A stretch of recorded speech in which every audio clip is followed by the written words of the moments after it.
నేను సబ్జెక్ట్ మీదనే మాట్లాడుతున్నా కదా అధ్యక్ష. ఏం చెప్పే ప్రయత్నం చేసిన ఇప్పటిదాకా?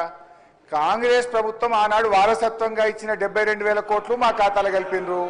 11,000 కోట్లు కార్పొరేషన్ అప్పు మా ఖాతాలో కలిపినరు. అదేవిధంగా రాష్ట్ర ప్రభుత్వ ఖజానా మీద భారం లేని రాష్ట్ర ప్రభుత్వం గ్యారంటీ ఇవ్వనటువంటి అప్పులు మా ఖాతాలో 1,54,000 కోట్లు కలిపినరు.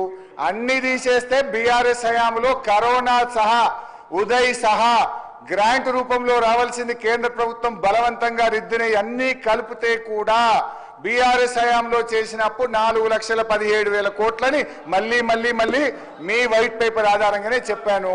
అదేవిధంగా నేనేం చెప్పినా, మీరు ఏడాది కాలంలోనే 1,27,000 కోట్ల అప్పు చేశారు అని మీ కాయిదాల ఆధారంగానే చెప్పాను.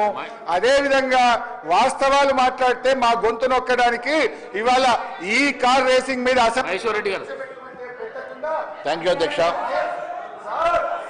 ఈరోజు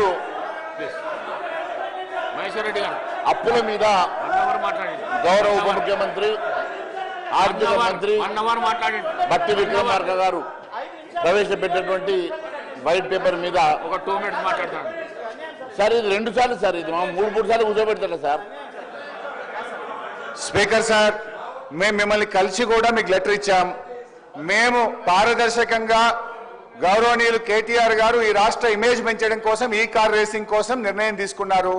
ఒకవేళ మీకు భయం లేకపోతే, మీరు చేసేది నిజమైతే ఈ శాసనసభలో రేపు గాని ఎల్లుండి గాని చర్చ పెట్టాలి.